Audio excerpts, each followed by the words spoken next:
13ই মে চতুর্থ দফার নির্বাচন বীরভূমে।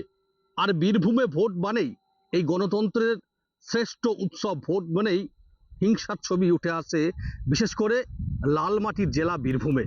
আমরা বিগত দিনের যে সমস্ত নির্বাচন, সেই নির্বাচনে দেখেছি কখনো নির্বাচন চলাকালীন, ভোট গ্রহণ পর্ব চলাকালীন ঘটেছে বোমাবাজি, চলেছে গুলি। এই বীরভূমের রাঙামাটি জেলা রক্তাক্ত হয়েছে, খুনের মতো ঘটনাও কিন্তু ঘটেছে বীরভূম জেলায়। কিন্তু না, আর এই ছবি নয়, হিংসার ছবি নয়।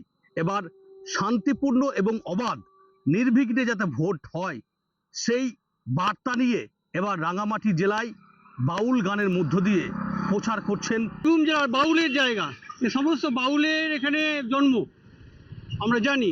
তাই আমি দেখেছি বিগত বহু বছরে যে এখানে গোলাগুলি চলেছে, বোমাবাজি হয়েছে, প্রাণহানি হয়েছে, রক্তপাত ঘটেছে ভোটকে কেন্দ্র করে।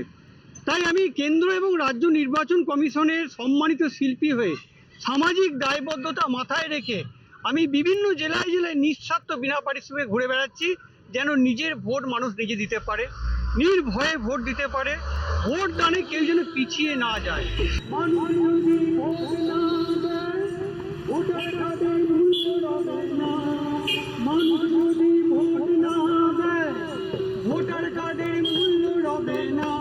আমি এর পর্যন্ত বর্ধমান তো ঘুরেছি, নদিয়া, হুগলি, হাওড়া, বাঁকুড়া, এদিকে আপনার সন্দেশখালী, দক্ষিণ চব্বিশ পরগনা, উত্তর চব্বিশ পরগনা সব ঘুরেছি।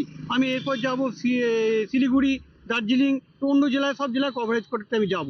বীরভূম জেলায় প্রচার চালিয়ে যাচ্ছেন এই বাউল শিল্পী। আমার শহর বোলপুর থেকে মনা বীরবংশী, কলকাতা টিভি।